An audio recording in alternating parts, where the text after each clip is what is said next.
Hello and good afternoon. Thank you for joining us for this webinar.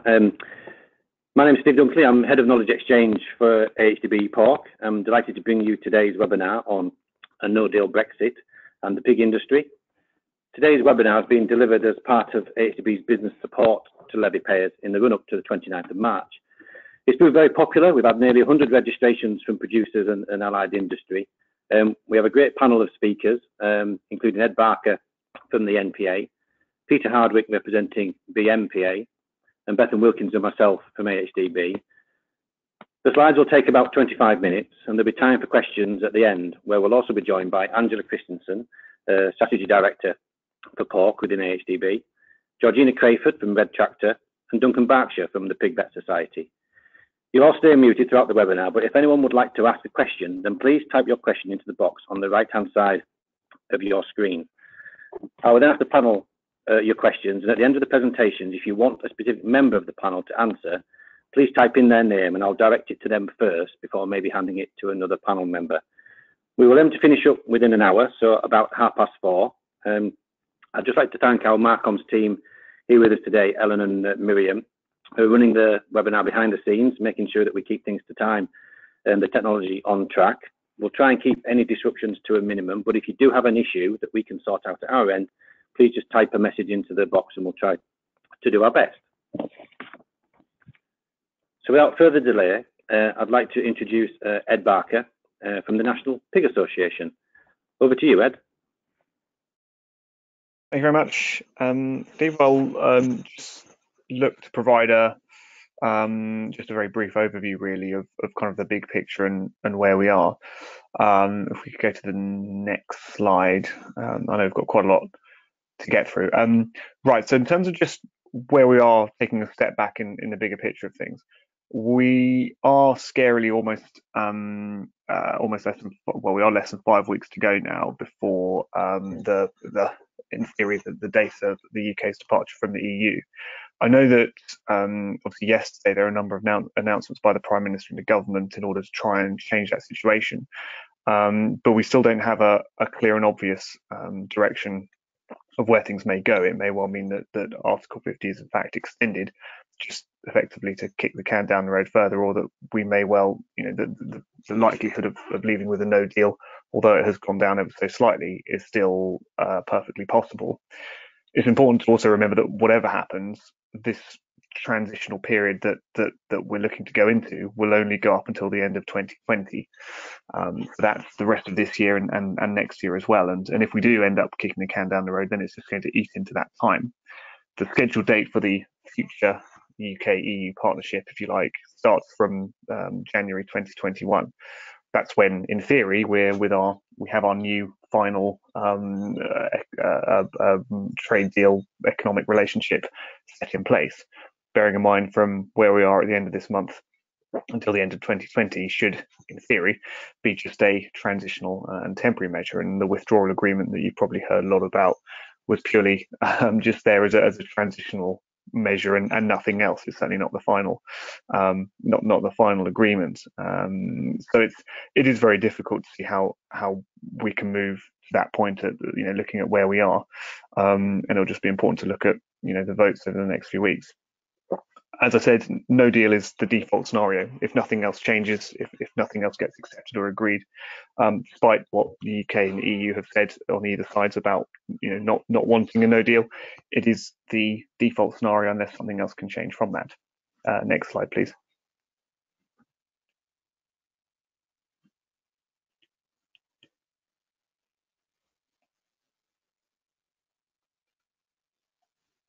Is it possible to bring up the next slide, please?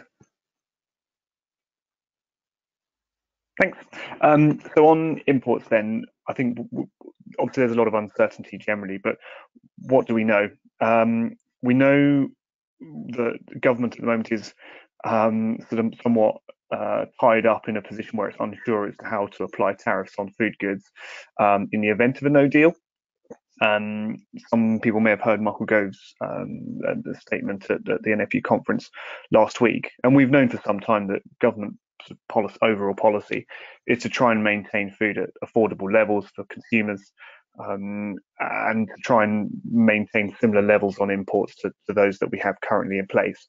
So there's very unlikely to be a case of drawing up the drawbridge, if you like, and at the same time the government don't want to have a flood of cheap food imports, and want to try and balance the two. And it's very much about replicating existing trade flows as best they can. Of course, there are a lot of moving parts to this, and it's very difficult. Governments are notoriously bad at trying to intervene in active markets.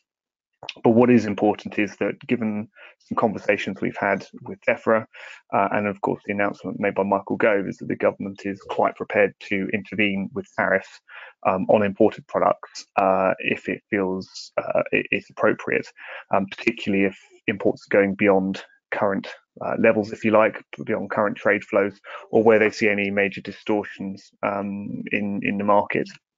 And the government can be very responsive to this. Tariffs can be imposed relatively quickly. We do have to take over some of the tariff rate quotas from the European Union, of course, but the government can at least does at least have a few levers at its disposal. It's important to state that what is being designed at the moment is only a temporary measure, sort of looking at under a year. Beyond that, there would obviously have to be a much more long-term view. But of course, the government's approach is for a no deal not to happen, and if it does happen, then it doesn't act as a long-term issue.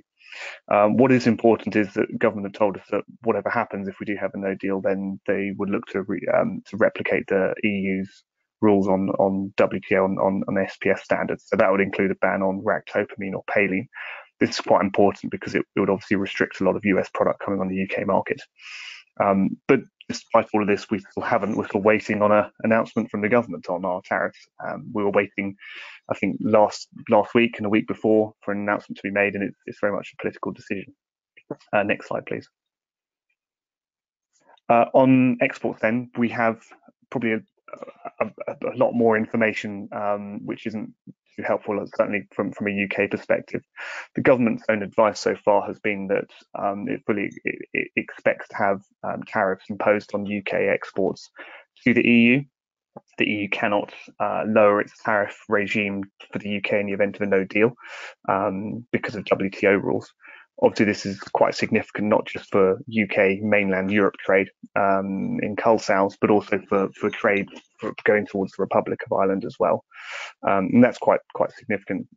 If you were looking to export anyway, the EU, in the event of a no deal, export health certificates would be required according to the government's advice, and checks would take place to border inspection posts in EU member states. The EU does have some tariff rate quota in place. In other words, amounts of products that can be imported either to lower tariff levels or to no tariff at all. But it is quite limited and restricted. And there is a full schedule that we can provide if that's of interest. Next slide, please.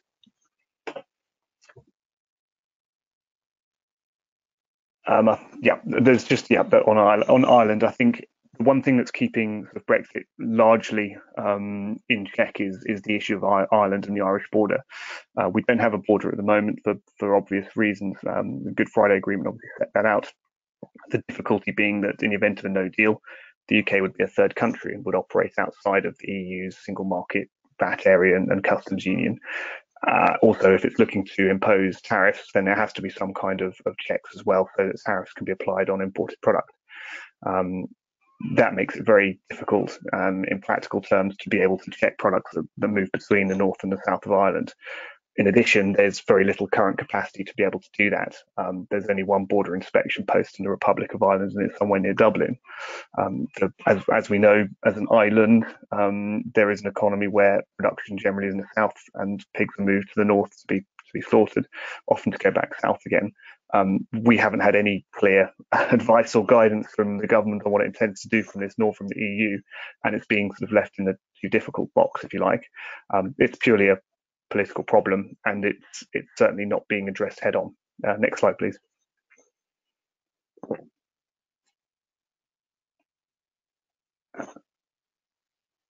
Yeah, thanks. genetics as well, and like this is something we've been working in very closely with commercial breeding companies, pig breeding companies, and it's just worth to mention what would happen in this scenario. We know that there, in terms of imports from the EU, there won't be any official changes other than new certificates that are going to be required from a notification to APHA. We still don't have guidance or full guidance on the new system that's going to replace the existing certificates. Where imports are coming in from outside the EU, we don't expect any great change to the current system in place, but the new replacement tracer system will be used, and that will be expected to be started on day one of a no-deal Brexit.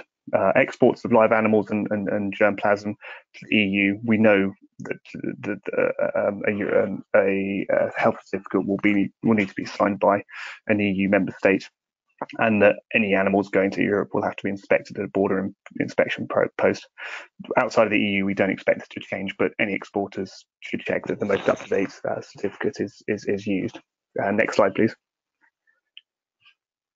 And finally, just on the last slide, on the other considerations that we know are in place, migrant labour is clearly one area that's been hugely politicised at the moment. We know that many people in government and government-owned policy is to try and restrict the amount of permanent unskilled labour coming into the UK after the UK leaves the EU, and this is causing a lot of difficulties for pig businesses and in processing sectors as well, where employment is a major consideration.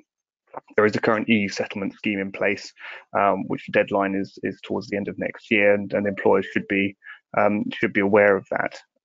It's also important just to look at the effects possibly of the pound against sterling against the euro, because inevitably this is going to have a huge impact, not just on the pig price, but also on imported products. And I appreciate there are many moving parts to all of this, but that's a consideration that will obviously be in the background. And then lastly, I've just mentioned haulage as well. The transport and haulage sector, in the event of a no deal, face huge challenges, not least they probably won't be able to access the EU or European networks without having to go through new certification in place. This could make it very difficult for anyone moving products to the EU, and anyone who's involved in those logistics or haulage or anything like that should be speaking to their hauliers. And I think that's all from me.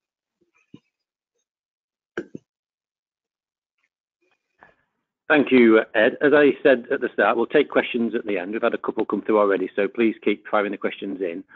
We'll hand over now to Peter Hardwick, representing the BMPA. Here you go, Peter. Thanks a lot. What I'm going to do is just take us through where I believe we are as an industry in terms of exports. I'm going to focus on that, on the trade side, and where I see the potential threats to that work. And as many of you who've been involved, particularly in the exporting of pork, will know, we have a very good story to tell in terms of how we've developed exports particularly over the last 8 years, since we started developing non-EU markets in earnest. Now, that's a very highly technical piece of work, and it's a piece of work which we can be rightly proud of, and indeed the AHDB can be rightly proud of, because a lot of the initiative came from within the AHDB, and of course it worked very closely with our members in the BMPA in terms of meeting those tight requirements, and all of this depended on having very good communications with our third country markets and absolute clarity about the situation in terms of documentation, health marking, and so on. And we've converted that into tremendous export success over the last 8 years or so. If you look at 2018, we exported 346,000 tons of pork and pork products, pork offal as well. And we, unlike the other sectors, we have made a tremendous success of developing non-EU exports, something which I know government is extremely keen on and believes is the holy grail in terms of the future of life outside the European Union.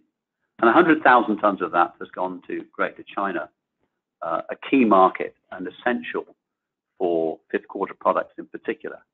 But it's not just the EU, it's just not just the non-EU markets. The EU markets are equally important for us, for carcass balance, low demand items, but also for added value. And as Ed has just said, we mustn't underestimate the value of markets such as Ireland. 60,000 tons of pork and pork products went to Ireland in 2018, which is actually almost twice as much as the volume that was exported to Germany, and perhaps something people aren't conscious of. And clearly, all of that is now, in my view, under some threat. The first thing is that we will have to have a different approach to export health certification. We will have different arrangements in terms of animal health checks at borders and the potential for that to cause delay. And all of that is unresolved as things stand at the moment. Now, what we do know is that in conversations with the European Commission, they have offered the potential for a period of what they are calling dynamic alignment if there is no deal. What this would mean would be that the UK would, for a period of time, provided it continued to implement changes to any of the European Union's biosecurity rules or animal health rules, the possibility to continue to ship just using commercial documents, in other words, not having to go through animal health checks at borders. And whilst I know this is politically difficult in a no-deal scenario, I would suggest that that's something we should be biting the hand of the Commission off and agreeing to, but I'm not a politician.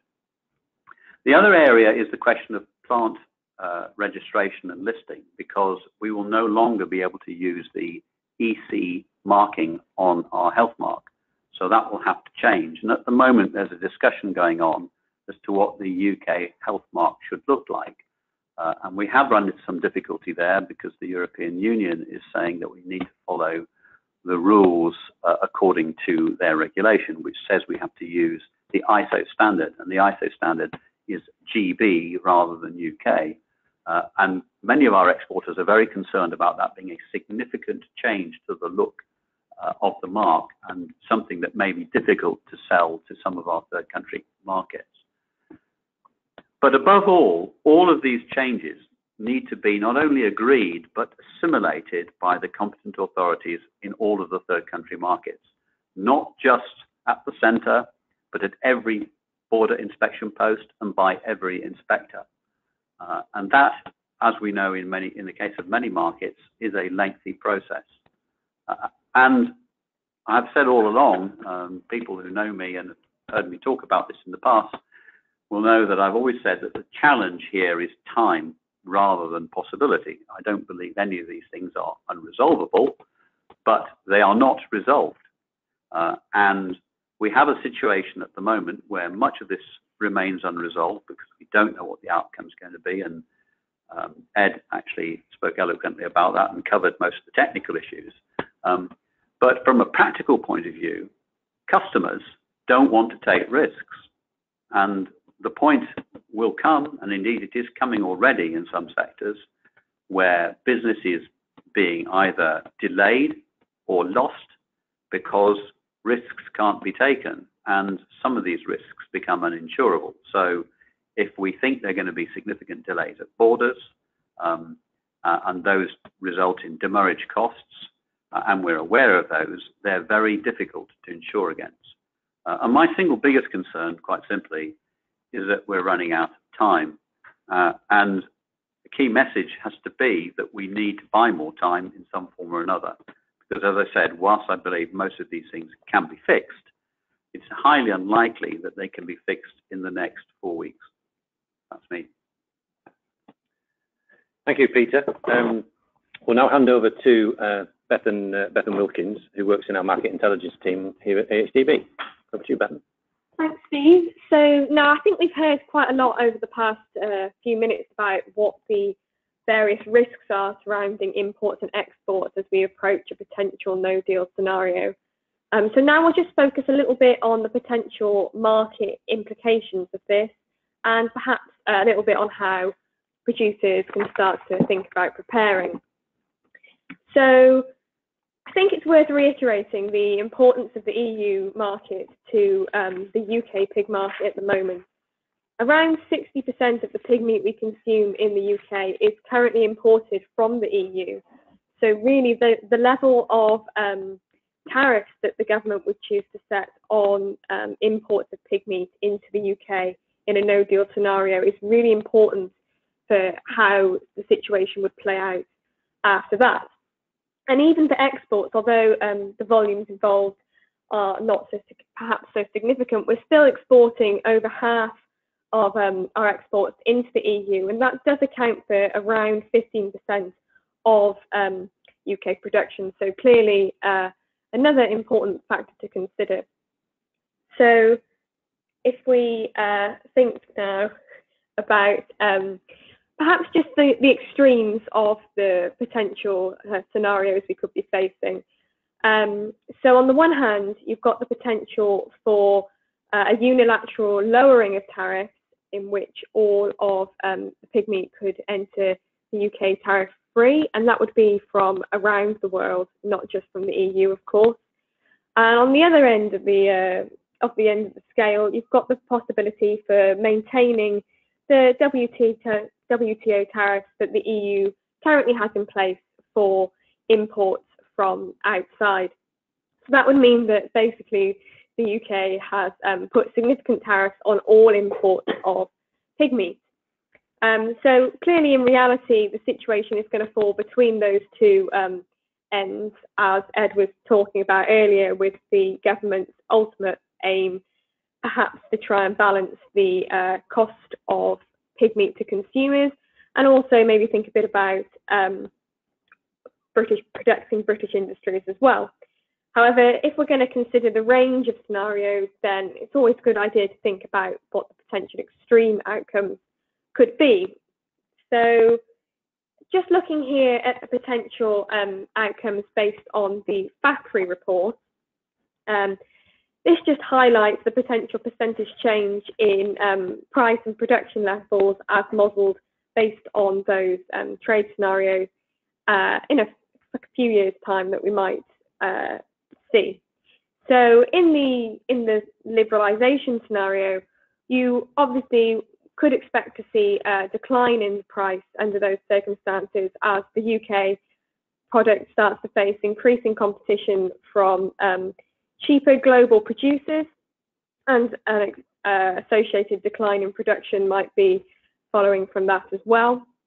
On the other hand, if you were in a scenario where it's much more difficult to import pig meat and the imported meat becomes much less price competitive, then really we'd be in a situation of quite significant shortage, and so prices would be going up quite significantly, and that would be associated with a rise in production.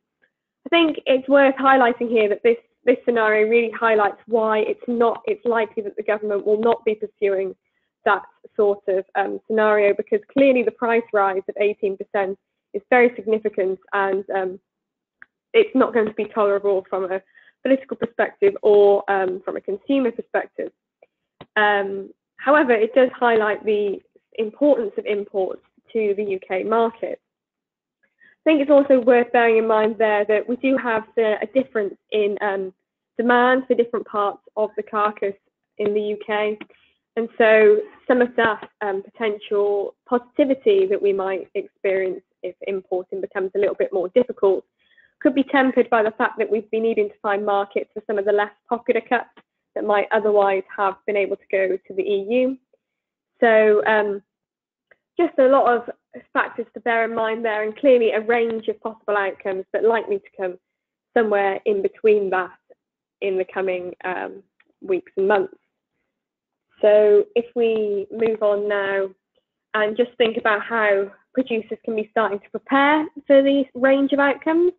Now, despite the fact that there's still quite a lot of uncertainty, compared to some of the other agricultural sectors, pork producers have perhaps been a little bit more prepared and have started to think about making some changes already, as we can see from the results of this survey here. So what sort of, we move on now. Thanks. if we think about what sort of steps that practically producers could be thinking about in putting in force as we come up to Brexit. Well, as with a range of outcomes, it's perhaps a little bit difficult. However, really, whatever the outcome of Brexit, there are some key things that you need to be thinking about. And it's really what people will be thinking about anyway, but perhaps a little bit more concentrated now we've got this potential increased market exposure coming up. So to help perhaps streamline our thinking a bit, we've got a recent report published by AHDB which highlights what some of the characteristics of the top performing farms across different sectors are. And these farms are considered to be likely to remain profitable after Brexit, whatever the outcome.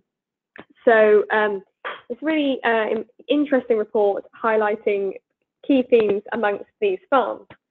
So if we have a little look now at what the 8 key factors that have been identified are.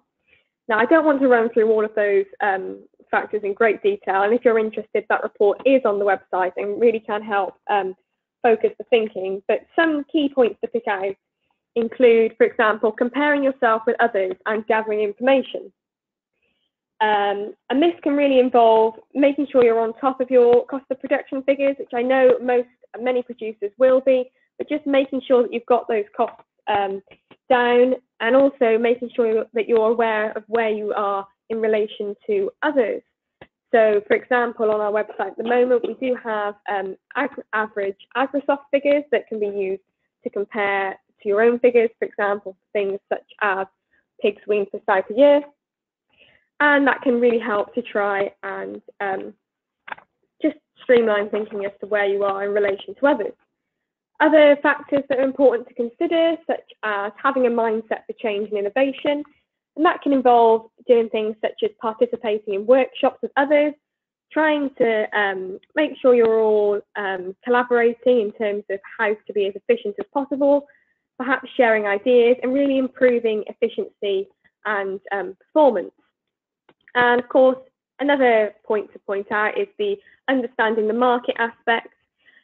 Important to understand perhaps who you specifically are selling to, and also keeping on top of Brexit developments as they happen over the coming weeks, in case there's any other important steps that you need to be taking, and also monitoring feed markets and developments there to really make the most of the buying strategies available so that we can try and have the best possible feed costs achievable. And I think that's it from my end of things. If we move on now. Thanks. Cheers, thank you, Bethan. So I'll just quickly wrap up so we can move on to the questions. So in terms of content we have available to support businesses in the run-up to Brexit, we've seen a definite upward trend in interest in the Brexit web pages we had available. We've got content on there for about 15 months now, but since January, we've definitely seen an uplift in traffic.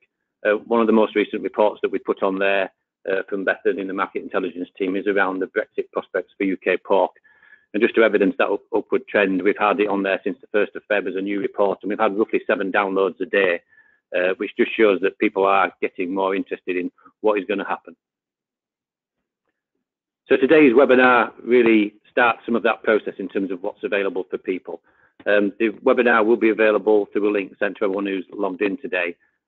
A lot of you are from industry as well, from allied industry, and I would encourage you to share that with as many of your client base as you can.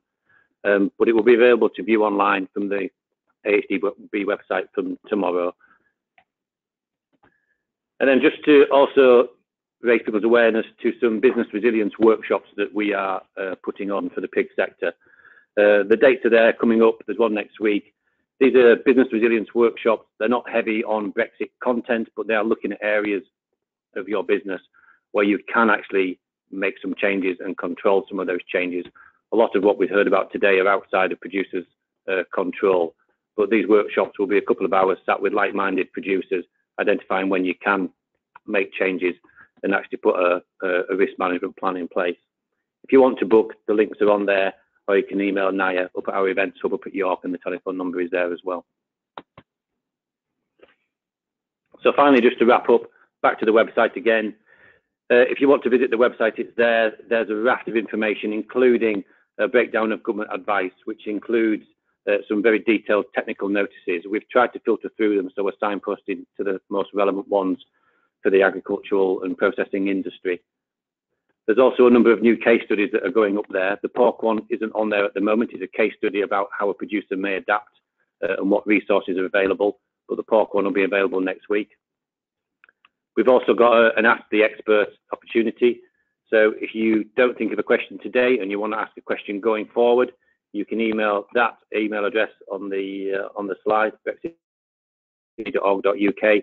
One of our specialists in market intelligence will endeavour to get back to you with a reply. There's also a raft of Horizon publications on there. For about 15 months now, we're producing a range of publications under the Horizon banner. Please access those to get up-to-date information on what the Brexit work might mean for you as a sector. And then finally, we've got various tools as well. So just to highlight a couple, there's a Brexit impact calculator, the 3 scenarios that Beth and I highlighted earlier. They've been reworked with some up-to-date information, which should hopefully include tariffs and trade quotas if we ever get the announcement. But they'll be on there shortly once we get the updated information. And then we also have a range of cost of production calculators available for various different system types, so please access those. I think we'll bring the slides to an end and we'll get straight into the questions. It's 4 o'clock. We've got about half an hour for questions. So just let me thank all the presenters to date, and we will kick off maybe with a question for Peter. And this question is about continuity of trade and trade disruptions. How will the no-deal Brexit impact on trade? And with regards to exports to China, do we have a time frame for any of these deals to be secured? Well, the potential, of course, for trade to be disrupted is quite high. The first problem, if we look at trade with the European Union, is that as a basis for trade, the UK needs to be recognised as a third country formally by the European Union. And as things stand today, with 4 weeks to go, it isn't. So if I were to take an extreme view of this, there could be a situation where there's no trade at all with the European Union until such time as we're listed as a third country and our export plants are listed as well. Very few people think the outcome will be as extreme as that, but of course the potential exists, particularly if the decisions on what our status is going to be after the 29th of March are delayed. As far as China is concerned, in particular, we are obviously in regular contact with the Chinese embassy directly through DEFRA, with the support of AHDB as well, of course, but BMPA is liaising very closely with DEFRA on how we communicate with the Chinese, because as things stand at the moment, we don't have a formal decision. So we have 2 potential outcomes. We have one where there is no change from the 29th of March in the circumstances where a deal is agreed, or for some reason that's delayed, as we know that's a possibility, in which case no action needs to be taken. But if the UK's health mark changes, its status changes, in other words, its export health certificates no longer make references to EU law and so on, then there needs to be a transitional period during which time the Chinese authorities recognize both marks, accept that some consignments will arrive with production that predated the 29th of March and some after, some perhaps mixed between the two. The reality simply is that those discussions and the conclusion of those discussions cannot take place until we know for certain what the situation is. So whilst it is the case that the Chief Veterinary Officer has written to the Chinese authorities, they have acknowledged her letter and said, yes, they understand it. They haven't formally raised any objections. That is still a far cry from them ensuring that everything is in place to cope with the potential complexity of multiple marks. So it's a bit of a mixed story, I'm afraid. And the risk for disruption exists quite significantly until we have absolute clarity as to where we're going. So maybe just pose that one to Ed as well. Ed, that was really how will a no deal impact on the continuity of trade, especially in regards to China? I mean, I don't think we've got probably too much to add to that really, other than, I mean, government are obviously aware of the fact that key markets outside of the EU, they sort of got a list of, I think, of sort of 18 to 20 key markets. China is very much included as one of those. They're firmly aware of the value of the export trade that we've built up over a considerable period of time in terms of work and effort from the likes of AHDB and other stakeholders, and that to have an immediate effective block on exports would, in a situation where we would almost certainly see no exports to Europe because of a mixture of tariffs and non-tariff barriers, losing China as well would really that would really compound what would already be a very difficult situation. So government, DEFRA, and Department of International Trade are aware of the importance of this trade, and the way it's been growing over the years. It's like with so many other things that it's one priority amongst many as no deal preparations continue. Cheers, Ed. We've got a follow-up question, Ed, which I might pose to you as well, but it's in regards to imports in a no deal situation. So in regards to imports, we've not really talked about quotas. How are these allocated, and are they on a first come first served basis, or is there a different system in place? So the UK has established a set of quotas already that will effectively graduate or be taken over from the EU.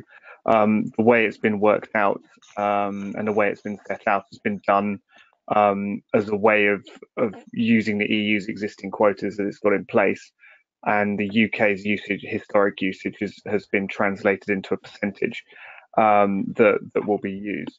These, Peter will be able to probably go into more detail as to how they're used, but they're usually on a first come first served basis. But generally, from what I understand, they're applied over the course of a year. So it's not just, you can't use it up all in the first week, for example. If someone was trying to get market access, it's normally flattened over the course of a year.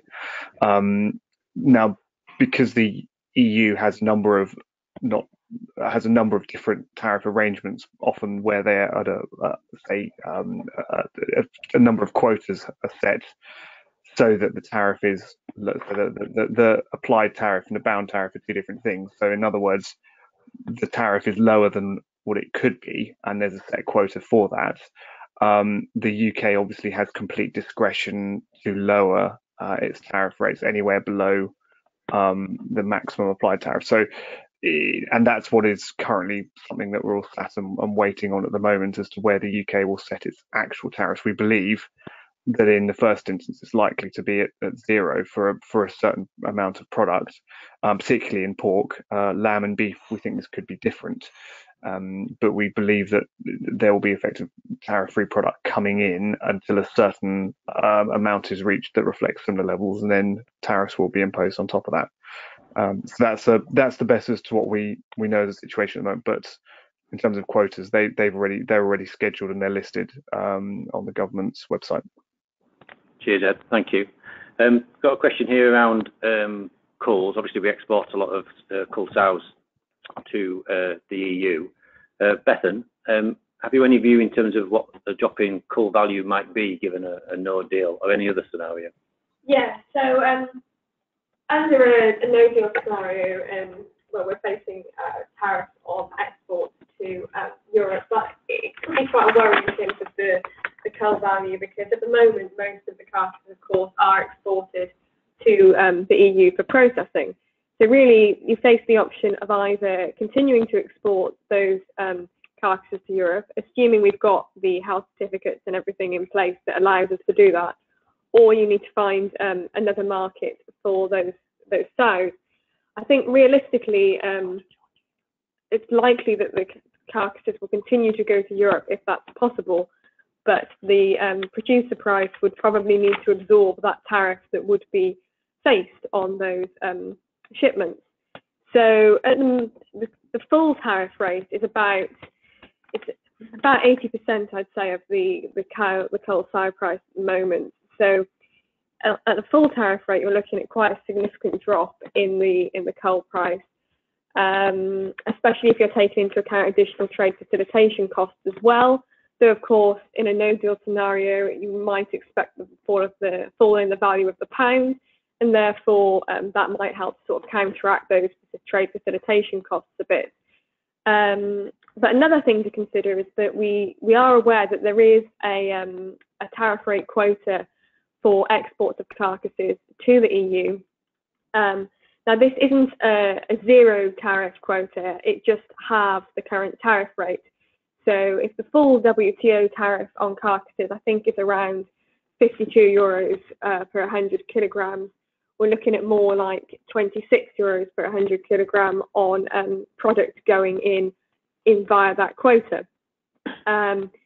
Now, if you were to be exporting these carcasses, it's the importer that would need to pay the tariff, and the importer at the other end that deals with the quota. So it would be advisable perhaps to talk to the importer in terms of how they would be looking to deal with that, whether they're willing to accept the facilitation, for example, because that will affect the extent to which the sow price would be falling after Brexit. The size of the quota is about 15,000 tonnes, so that's equivalent to around half of the carcasses that we currently export to the EU on an annual basis. So potentially you could have maybe half of the sows going out at a reduced tariff rate and half facing the full tariff rate. But clearly there's other factors to consider there, whether there be competition from other British meat to get into that quota, for example. So there's still some uncertainty around how that would work logistically. Okay, cheers. Thank you, Bethan. We've got a question around compliance and assurance standards. So we'll go to Georgina Crayford from Red Tractor. Georgina, in the event of a no deal, would things like Red Tractor standards be suspended for any time if, for example, pigs were being held back on farm as part of any sort of contingency planning? Yeah, thanks, Steve. I think whilst we appreciate that things might will have the potential to become quite difficult financially for producers, particularly in the event of a no deal, I think it would be highly unlikely that we would suspend Red Tractor assurance audits, not least because many of the Red Tractor standards actually have a legal basis, and so compliance with the law would still be expected post-Brexit, and therefore Red Tractor, helps producers to remain compliant with those legal requirements. And I think as well, consumers and food businesses like the retailers will continue to expect their food to be produced safely, to be fully traceable, and to produce to high standards of animal welfare. So I think it would be unlikely that we would suspend the Red Tractor scheme in the event of a no-deal Brexit. Okay, cheers, Georgina. Some of that bridges across into animal welfare as well then. I just wondered, Duncan, have you got any thoughts in regards to what producers may want to consider in regards to contingency planning and animal welfare on farm in case we have any pigs being held back on farm? Well, thanks for that, Steve. I think there's probably nothing more than what we should be thinking about anyway for other contingency factors, such as if we had African swine fever, one of our biggest threats at the minute, and we had a lockdown on movements. And that's been talked about a lot over the last year or so, about how producers can look at different opportunities on farm in order that welfare isn't compromised, because that is obviously what we're wanting at the very end of the day. So I think it's making sure those contingency plans are up to speed, up to date, everyone's aware of them, and that if it does come down to that kind of situation, we've got something that we can realistically do in a realistic time frame as well. Okay, cheers, Duncan. Thank you. Just coming back to Georgina, we had another question in around Red Tractor and Red Tractor assured farms in the Republic of Ireland. I wonder whether that's Northern Ireland on the question, but is their accreditation safe in the event of a no deal? In the Republic of Ireland? Yeah, I suspect it's Northern Ireland. I think in terms of Northern Ireland, well, I think this all depends on what happens with the backstop and the Irish border. So I don't think I could give a concrete answer to that one yet. Sorry. Thank you, Georgina. So we have a less of a question, more of a comment really, but in terms of politicians may not want people to stop eating. China has lost 9% of its breeding herd with African swine fever so far. The comment is really they will need to increase their imports from the UK significantly. This will positively affect the UK market. Peter, what do you think? Well, that's right in many ways, but don't forget that we are one of many countries supplying that market. Now, we have built up a very good reputation for a high quality product. Businesses there buy product from the UK on the basis of the recognised plant numbers that we supply from. But importers need certainty, and my own experience with dealing with many third country markets is that for very good reasons, and it's not a criticism at all, they are very precise about their requirements, and we need to ensure that we meet them. So I completely share your view. There's a tremendous opportunity for us to share that, to take advantage of the opportunities on that market and export more product. But my own experience is that that will not mean that the authorities in that country or any other will be more lenient about their requirements. They'll be every bit as strict as they are today. So you can expect us to export more to that market, but not on the basis of less rigor than we currently undergo. Cheers, thank you, Peter. We have a question, we have a lot of vets registered today. We have a question around the availability of vaccines and medications and any cost implications for products going forward. So I'll send that one across to Duncan. Have you any comments there, Duncan, about the availability of vaccines and medication costs? Well, thanks, Stephen. That's a question certainly that I've been asked quite a bit as well. And I suppose the difficult problem is that the goalposts keep moving. If there was a clear goalpost, that would make everyone's planning a huge amount easier. We've also got to think that for the manufacture of a lot of these products, that was started probably 4 or 5 months ago. So a lot of the pharmaceutical companies will have had to have dealt with that, back in the autumn time for their planning. So from what I can find out from various different sources, there's probably about 2/3 of companies that have probably got themselves fully contingency set up, ready for anything going wrong at the end of March. And that's anything up to about a year's worth of supply for some products, which means that the other third have some kind of contingency, but are probably more reliant on what happens. Now that contingency varies enormously, and it also varies on how long the shelf life of those products is.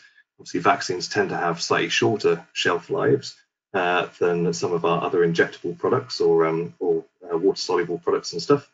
But that means that there's going to be areas of warehousing which are full of these products, either abroad, as they are at the moment, or quite a large proportion of that will be coming into the UK prior to the end of March. That, as you can understand, the pharmaceutical companies are realising that they're having to pay quite a bit of extra money for that warehousing and extra contingency. So how that stands moving forwards, I wouldn't want to second guess. At least it looks like moving forwards we will have recognition of all of our products that we currently have licensed in the EU and that are currently licensed in the UK. That does look like the government has put all of that into place, which is a good thing to be looking forward to. Equally, they look like they're prioritising all of the veterinary medical products. So anything that has a registered VM number, they're going to be prioritised through border crossings. And that doesn't necessarily mean they're going to be prioritised through customs, which is a different part, and there isn't a clear picture on that, but at least they should be prioritised through the border crossings, and that should help, at least if there is a bit of a hold up at the end of March or whenever it happens, then at least we should get things moving a little bit more quickly. So I'm not sure that answers all the questions because there aren't answers all there, but hopefully it clears a little bit of that up. Okay, cheers, thank you, Duncan. Just to come back on the red tractor query that we had, we've had a couple more comments come in on the back of that, and it was just in regards to, it was actually the Republic of Ireland Georgina. Farmers in the Republic are accredited by Red Tractor. So the question is, will Red Tractor still give them accreditation to a third country such as the Republic? Okay, I think I'd have to check this with my colleagues, but I was thinking about it just now. I can't see why they wouldn't, be able to continue with their Red Tractor accreditation and assurance, as long as they're meeting the Red Tractor standard. So obviously, in terms of trade, that's a separate discussion. But in terms of being accredited and meeting the Red Tractor standard, I wouldn't envisage that there'd be any change. However, I will check my answer and then come back if it's any different. Thank you. Appreciate was putting you on the spot, but yeah, if you want to take that one away, Georgina, thank you. So we just had a couple of questions in, and it might be our sort of final couple of questions just around labour. One is in regards to existing labour on farm, and then another one is in regards to, well, potential losses in labour given a no-deal scenario. I just wondered, Ed, have you got any thoughts in regards to labour availability in the event of a no deal? So in terms of availability, we know that the government has effectively said that up until the end of 2020, that individuals can still come over from the rest of the EU and register to work here, for example. There is unfortunately still a lot of there's still a lack of clarity over future government policy in terms of what that means for those who've arrived, say, from now or from the end of March onwards, in terms of their right to reside and their right to stay.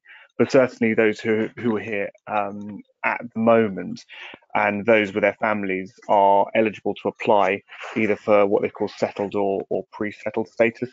The government has obviously put out some technical notice on this, and we can provide links that goes into a lot more detail for any employers that are either in a position of employing current migrants or those that will look to employ migrants going ahead. What we do know is that certainly looking ahead to the future, government policy is very much moving towards what they call a skills-based approach to migration. It's still very much up in the air, and government is consulting with the likes of us as industry at the moment as to what that means.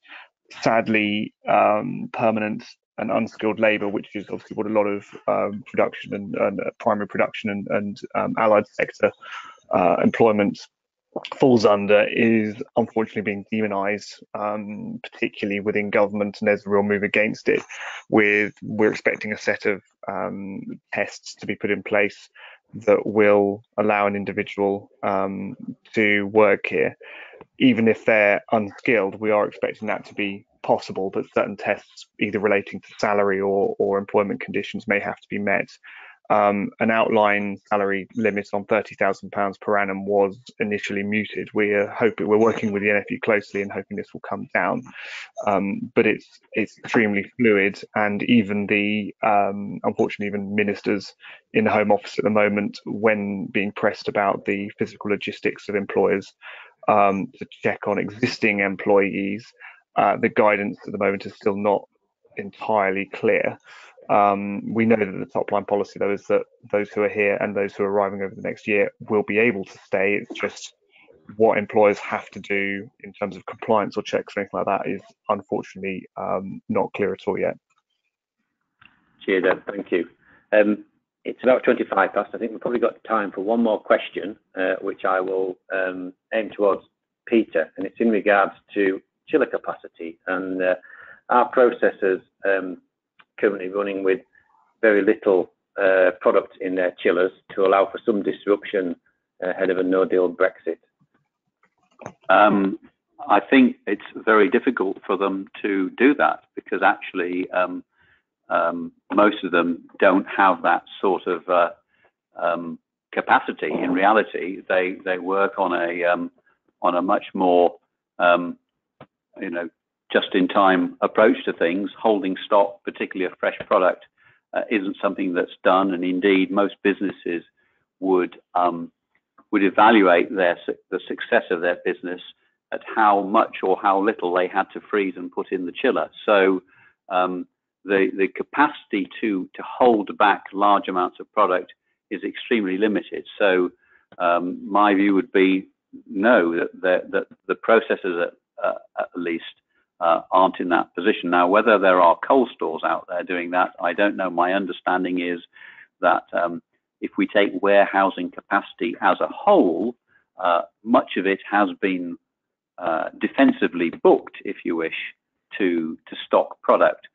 But that capacity is much more difficult when it comes to refrigerated products. So my answer to you on that one would be, to a very limited extent, is there the ability to hold back chiller capacity.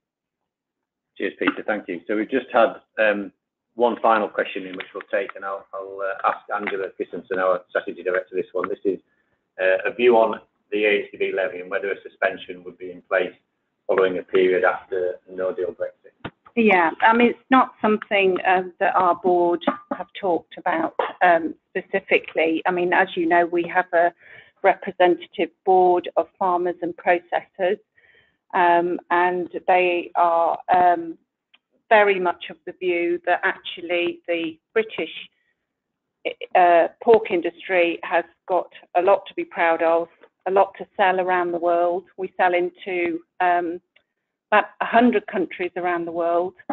We've got some really good trends going on in the domestic market. In fact, today I read that pork was improving its share in the food service market, which is an area we're particularly looking at. We know that our marketing campaigns boost sales, and just as importantly, the image of pork out there. So I guess, you know, from that point of view, our view in terms of the view I've heard from the board, who actually direct expenditure, is that there are a lot of things that industry can't necessarily do all on its own, and by acting together, we can do things that would otherwise be impossible. For example, you know, our exports in 2017 were worth 470 million.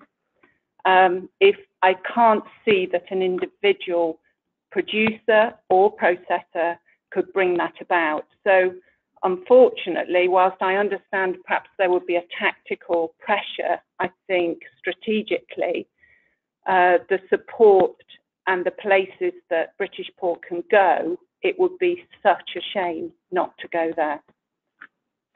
Cheers, thank you, Angela.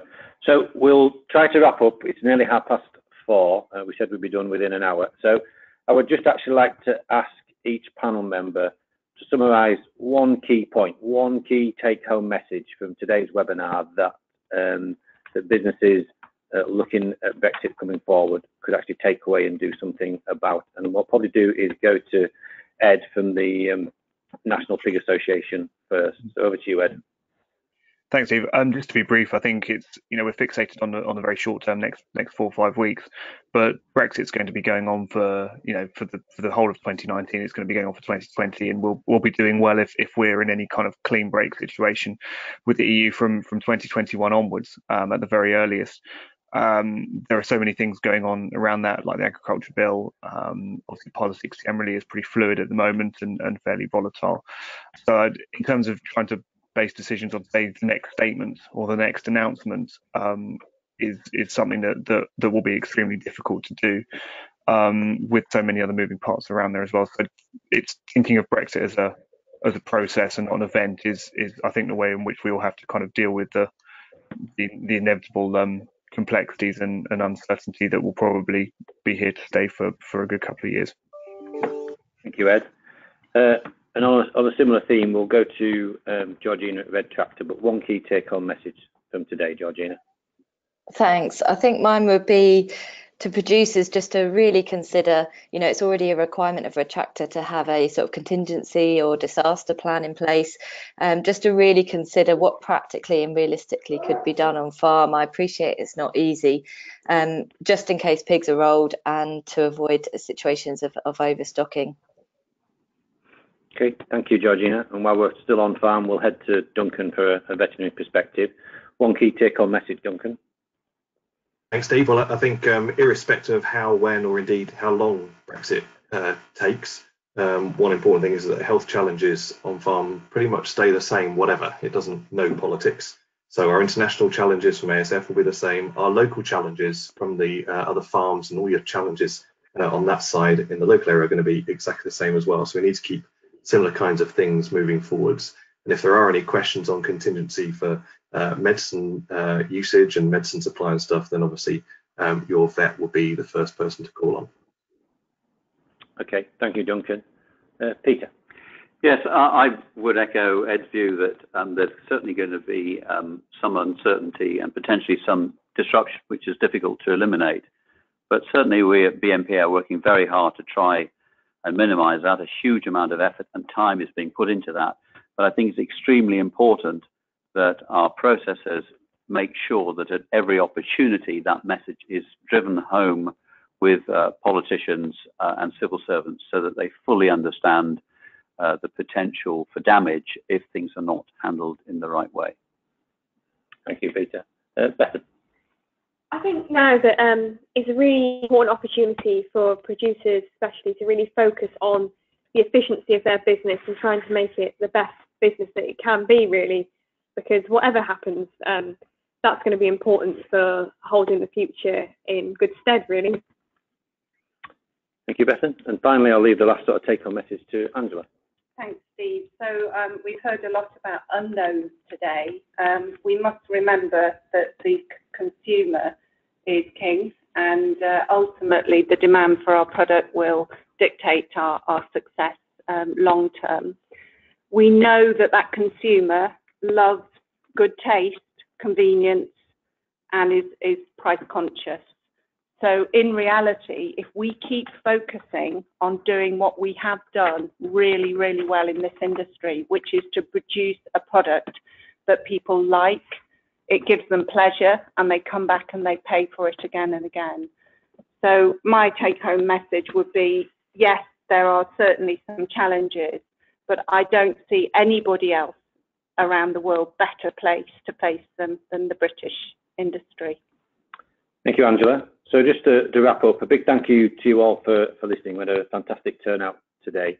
Please keep an eye out on the AHDB website, which is www.ahdb.org.uk, for further Brexit information. The webinar will be made available to you through a link sent to those of you that have registered. If there's questions, which unfortunately we've not been able to answer today, there's the opportunity to ask a question through our website to our market intelligence team. A very special thanks goes to our panel of speakers today, so to Ed, Peter, Bethan, Georgina, Angela and Duncan for taking time out of their busy days to be with us today. And finally, as I said earlier, this recording will be available to watch back via our website in due course. It should be on tomorrow. So for all of those who have registered, you'll receive an email alerting you as to when it goes live. There'll also be a link to a feedback survey as well. If you could fill that in for us, that would be fantastic. So thank you. Enjoy the sunshine.